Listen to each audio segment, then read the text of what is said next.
Please continue your speech. Minister, और ना ही मैंने बहुत ज़्यादा इकोनॉमिक्स पढ़ी है।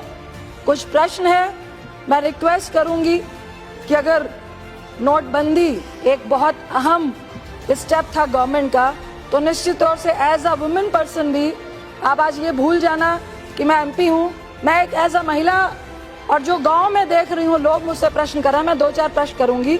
अगर अच्छा लगे तो आप पूछने देना, अदरवाइज आप माइक बंद कर सकते हैं। बार बार पीएम साहब कह रहे थे कि इंदिरा जी ने क्यों नहीं किया, इंदिरा जी ने डिमोनेटाइजेशन क्यों नहीं किया, मोरारजी देसाई जी ने किया, उसके बाद किसी ने नहीं किया। 40 बार कमेटियां बैठी और ये चीजों की बात हुई। आपने बार बार, आपके पीएम ने कहा कि इसलिए नहीं किया क्योंकि उनको वोट की राजनीति करनी थी। प्लीज सुनो, प्लीज। मैंने बोला पीएम ने कहा, मैंने नहीं कहा। No cross talking. यहाँ तो उनके भाषण से यही लग रहा था। Please address the chair, please address the chair. जब भाइयों बहनों वो कहेंगे तो हम क्यों, आपका ही पीएम बोलना पड़ेगा ना। No please address the chair. उन्होंने ये कहा कि इंदिरा जी ने वोटिंग के लिए किया था, लेकिन मैं जरूर कहूंगी कि 100 बेईमान बच जाए, लेकिन एक ईमानदार को बचाने के लिए जो लीडर होता है वो पहले ईमानदार को बचाता है। जो 125 डेथ हुई है, यह अनुभव था उनका। अब आपकी अनुभवहीनता ने नोटबंदी करवाया। आज जिस तरह से नोटबंदी के कारण जो 125 करोड़ में से 120 करोड़ लोग जिनके पास कैश सिर्फ उतना ही है जिनसे वो अपने बाल बच्चे पाल सके, अपनी बेटियों की शादी कर सके, अपने बेटे को सेटल कर सके, मुझे समझ नहीं आई फाइनेंस मिनिस्टर साहब कि एनपीए का काला धन था या बेनामी संपत्ति में काला धन था। मैं नहीं कह रही ये काला धन नहीं था, लेकिन ये कैसा काला धन था। बहुत सारे यहाँ पर मेरे सदस्यगण बैठे हैं, पुरुष सदस्यगण बैठे हैं, उनकी वाइफ अगर वर्किंग भी होगी तो वो 2 रुपए जमा करती है अपने घर को सेव करने के लिए। 2008 में मनमोहन सिंह जी ने अपने देश की आर्थिक स्थिति को तभी मजबूत रख पाए थे क्योंकि उन्होंने ये कहा था कि हमारे हर व्यक्ति के पास कैश होता है, और ये वो काला धन और वो क्राइम वाला काला धन नहीं है।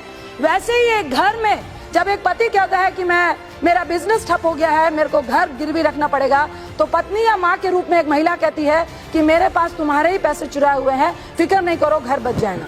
तो क्या वो, प्लीज, क्या वो काला धन था?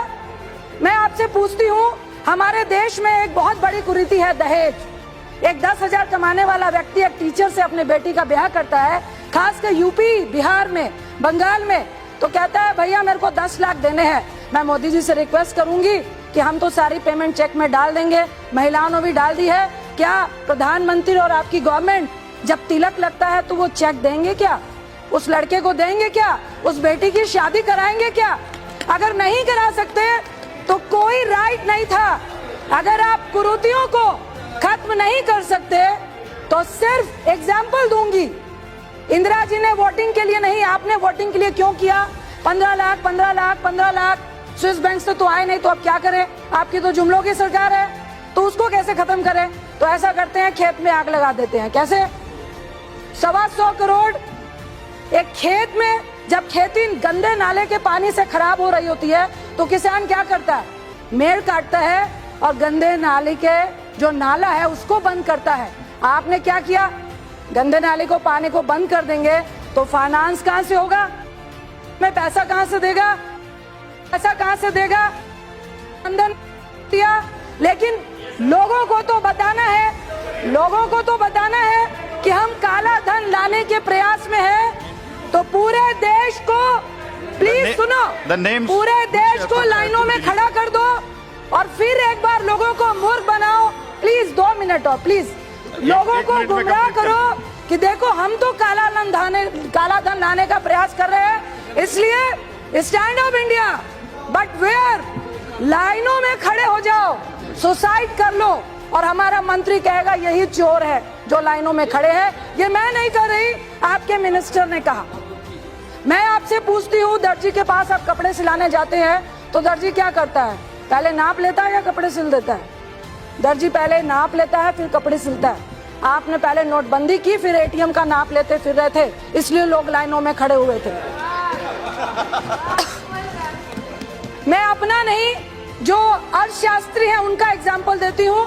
उन्होंने कहा कि आपके सामने जो काला धन था इसको हम भी एक्सेप्ट करते हैं, लेकिन आपकी आंखों के सामने उन्होंने बैंक में अपना काला धन डाल दिया जो कम से कम ब्लैक मनी कहलाता था, आज वो व्हाइट मनी कहला रहा है। कैसे?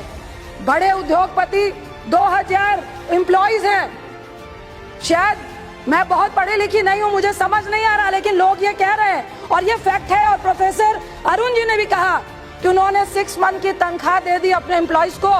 एम्प्लॉइज मोदी जी से तो कहने जाएंगे नहीं, क्योंकि मोदी जी पेट में भोजन नहीं दे रहा है, उनका बॉस उनको भोजन दे रहा है। अगर उसकी 50,000 20,000 तनख्वाह है और 6,000 उसको एडवांस दे दिया तो सारे पुराने नोट 2.5 लाख तो उसने जमा कर दिए।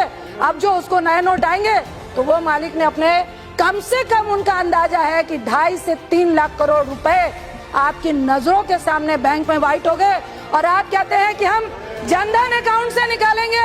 मैं पूछती हूँ कैसे निकालेंगे? मैंने भी 2 लाख जमा किए, क्या कर लोगे? मेरे जमा थे पैसे।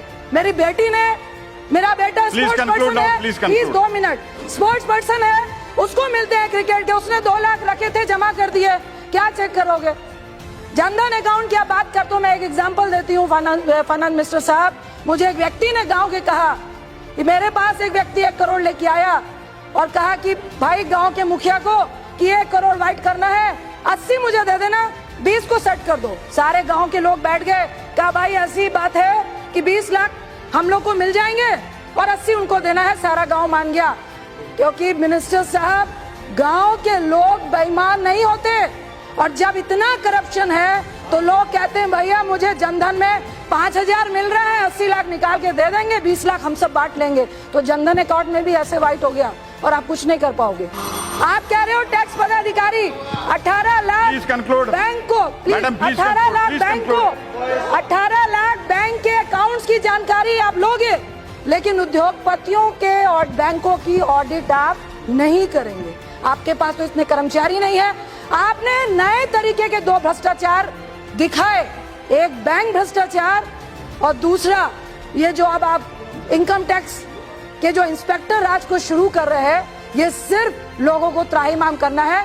मेरा लास्ट में सिर्फ प्रश्न है एक मंत्री जी से कि मंत्री जी, फाइनेंस मिनिस्टर का मुझे नहीं लगता ये डिसीजन था, ना ही आरबीआई गवर्नर का था, क्योंकि आरबीआई गवर्नर का भी काम उस दिन पीएम ने कहा था, आरबीआई गवर्नर ने किया था, जो अनाउंसमेंट आरबीआई गवर्नर करता है। फाइनेंस मिनिस्टर का भी जो बजट की स्टेटमेंट थी वो सब 31 दिसंबर को दे दी थी। मैं तो सिर्फ ये कहूंगी कि ये जिसने भी किया, सिर्फ इतना बता दीजिए कि काला धन आया, फेक करेंसी आई, करप्शन क्या ब्लॉक से खत्म हो गया?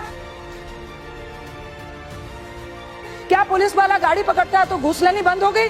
ये नोटबंदी से कैसे बंद हुआ ये मुझे समझ नहीं आया। मैं आपसे पूछती हूँ, आपने जब वो नहीं लगा, 1 मिनट लूंगी, digital payment please conclude, please conclude कर लो, 1 मिनट। जेपी मॉर्गन वर्ल्ड का नंबर 1 बैंक है, 2000 करोड़ रुपीस खर्चता है अपनी सिक्योरिटी पे। उनके 3 साल पहले बैंक हैक हो गए। हमारे पास साइबर सिक्योरिटी के लिए आपके पास क्या प्लान है? साइबर कोड आप बैठिए, कृपया बैठिए आप। Please sit down. Sit down. You please address the chair. Please half minute. Ranjeet Ranjan ji please address the chair. Please only half minute. आपके पास साइबर सिक्योरिटी के लिए क्या प्लान है? आपके पास साइबर कोर्ट में हमारे पास जज नहीं है, क्या प्लान है? बैंक के सर्कुलर में अगर आपका एटीएम हैक होता है और आपके पैसे कोई निकाल के ले जाता है तो बैंक उसका जिम्मेदार 90% तक नहीं है। तो उसकी क्या प्लानिंग है? श्री जगन्नाथ बिकापाल।